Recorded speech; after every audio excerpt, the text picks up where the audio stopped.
Bonjour YouTube, welcome back to our channel. Today we're in Paris and we're going right there, Institut de France. On y va.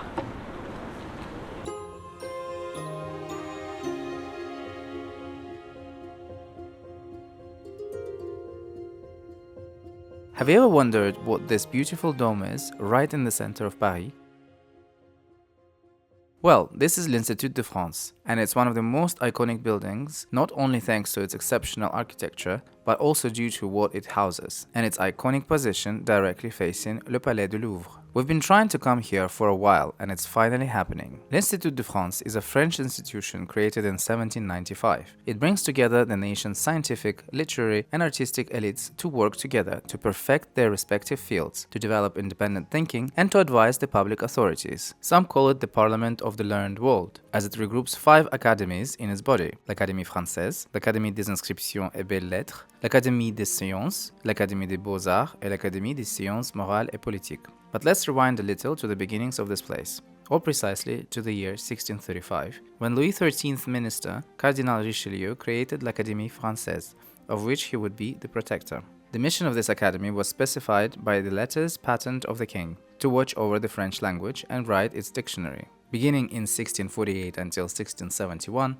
the Royal Academies of Paintings and Sculpture, created by the successor of Richelieu, Cardinal Mazarin, along with music and architecture, were founded. Today these academies form l'Académie des Beaux-Arts, or the Academy of Fine Arts. Being a great lover of books and their collector, Cardinal Mazarin, on March 6, 1661, just a few days before his passing, bequeathed to Louis XIV, his godson, a sum of 2 million livres for the foundation of a college. It was done to protect his great personal collection that today forms the oldest public library in France, la Bibliothèque Mazarine. It constitutes a library of a major scientific and literary institution under the supervision of the Ministry of Higher Education and is administratively attached to l'Institut de France. The college was named le Collège des Quatre-Nations, or the College of the Four Nations, and was designed to welcome the gentlemen from the four nations annexed to France by the treaties of Westphalia and the Pyrenees, Pignerol, Alsace, Artois, and Roussillon. The college was also to house the cardinal's tomb in the chapel, which we will see later, so stick around to the end of the video. In 1663, under the order of Colbert, l'Académie des Inscriptions et Belles-Lettres was founded. This new assembly wished to receive notices concerning, in particular, the Latin inscriptions placed on monuments or medals. Its mission today is the advancement and dissemination of knowledge in the fields of classical antiquity, the Middle Ages until the Classical Age, and all the civilizations of the Near and Far East. 3 years later, l'Académie des Sciences was founded and owes its origin to Colbert's project to create a general academy. 3 years after that, l'Académie de la Musique was founded, quickly followed by l'Académie Royale d'Architecture in 1671. A year later, Louis XIV moved l'Académie Française to Louvre, where it would stay until 1805, when it would return to l'Institut de France. It's incredible to think that these grand halls and corridors are not just the witnesses of the past, but are fully functioning places where members of the different academies gather every week to continue their work. By 1694, l'Académie Française published the first edition of its dictionary. One of the regular practices of the academy is to test out a new word that's recently gone into use in everyday language. If the word sticks around, then it makes it into the following edition of the dictionary, the 9th edition of which has been recently completed in November 2024. It is also important to note that the Academy has been known for protecting the French language and advising against some modifications too, like the inclusive writing that is also banned in the official text of the government.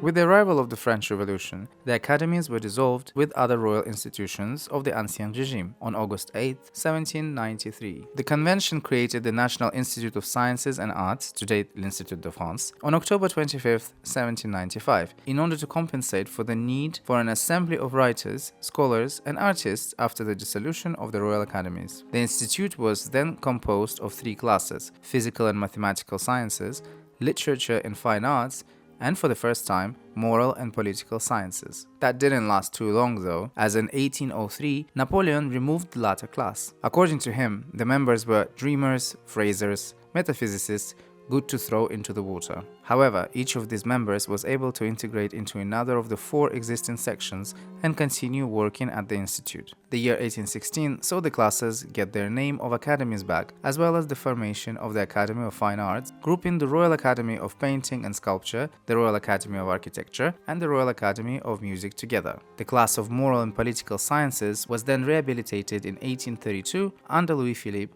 and became the Academy of Moral and Political Sciences. Yet l'Institut de France isn't just about meetings. It manages around 1,000 foundations, including gems like Le Château de Chantilly and La Villa Frusti de Rothschild, which you can see on our channel. It also hands out over prizes and subsidies every year.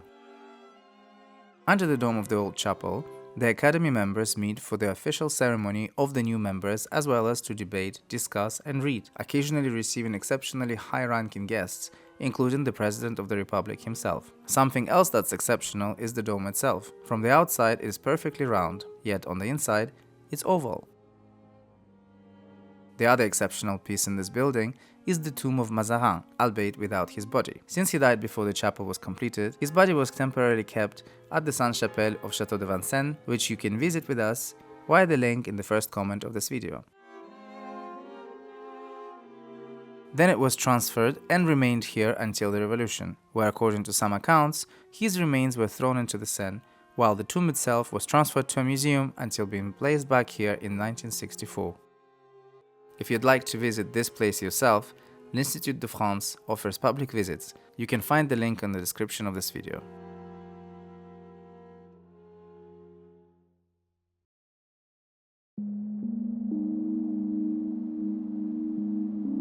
I'm just so amazed how things are so hidden in France. It's not like you can go to a museum where they will have English options or anything like that. No, here if you want to see something interesting, you need to know the language in order to understand more, obviously. I was very glad to be able to understand French, even though I have the accent in both English and French. Doesn't matter, at the end I speak 3 languages. So it was very cool, I like it. The tourist guide she was very nice. I normally get bored, but with her I wasn't bored at all.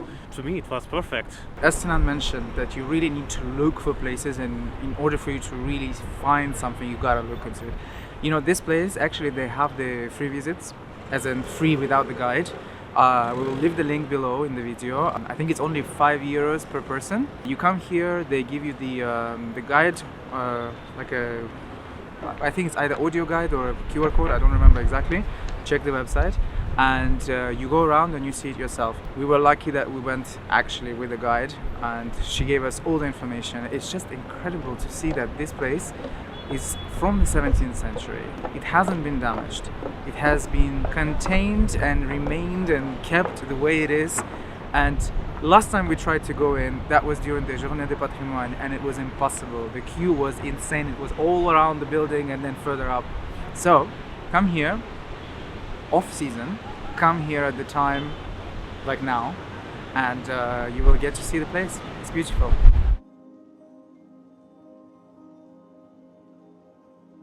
That's it for today. We hope you liked this episode. If you'd like to see more of these videos, please don't forget to like, share and comment below. Until the next one, au revoir.